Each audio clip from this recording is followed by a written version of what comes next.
ښه دا یې ورور سوال کړی دی چې زه یو حدیث مې داسې اورېدلی و چې یو زنانه و د پیغمبر صلی الله علیه وسلم په زمانه کې سبیعه او د هغې خاوند وفات شو عدت یې تیر نه کو یو څو ورځې بعد یې چې دی واده وکړو د یا بل سړي سره واده کوو پیغمبر ورته وایي که چېرته نیک عمله سړی ته میلاو شي واده ورسره وکړه نو زه په دې پوه نه شو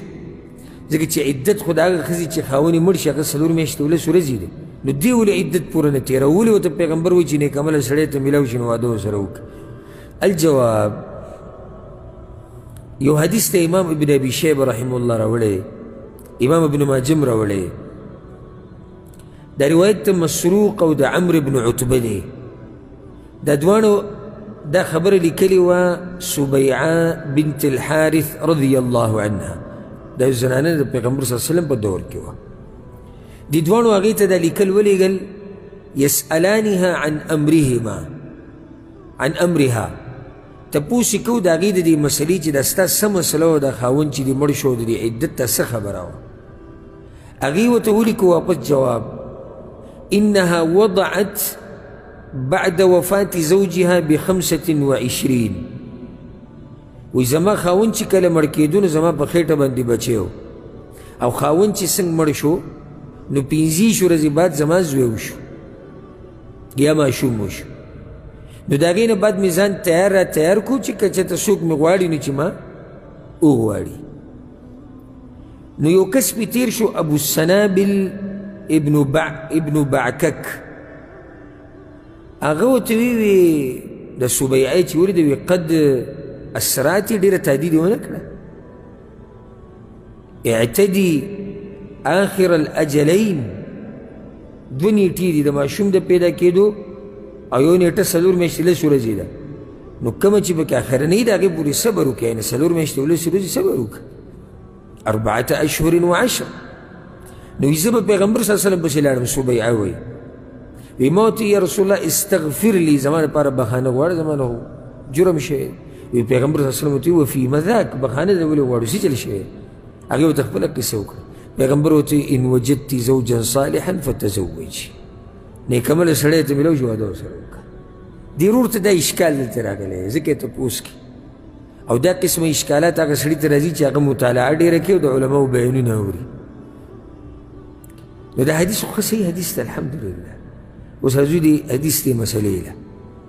او بیا درته وایم زما د خولې نه به تاسو دا خبره ډېره اورئ خو دا دې دپاره چې د امت علماو ته واپس شي بیا درته وایم چې عالم د سره نه وي استاذ د سره نه وي پوه به نه شي دې حدیث کې دا مسله ده چې یو زنانه وفات شي د یو زنانه خاوند وفات شي نو دا به څومره عدت تېروي اصل دا دی اصل بنیادي مسله چې ښځه به څومره عدت تېروي 4 میاشتې 11 ورځې د هغې نه بعد که د دې اراده وشو واده ته واده یې وکړو کولی شي الله وایي والذین یتوفون منکم ویذرون ازواجا یتربصن بانفسهن 4 اشهر و10 په تاسو کې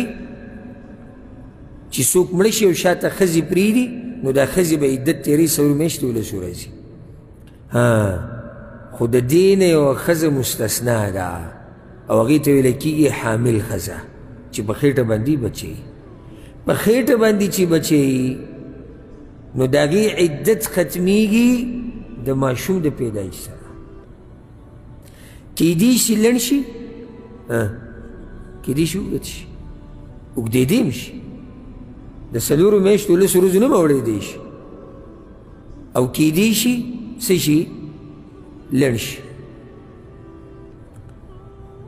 اوس د دې زنانه عدت کله ختم شو 15 ورځې پس ولې ماشوم پیدا شو 15 ورځې پس ماشوم پیدا شو بعض علما خو دا وایي چې کومه نیټه وي مخکې پوره شوه بس دقې سره عدت ختمېږي که ماشوم پیدا شو که 4 میاشتې 10 ورځې مخکې تېرې شو مقصدي خبره دلته د ورور د وضاحت دپاره هغه دا کوو چې سبیعه 15 ورځې بعد ماشوم پیدا شوی دی نو عدت یې څه شو عدت ختم شو ځکه ورته پیغمبر دا خبره وکړه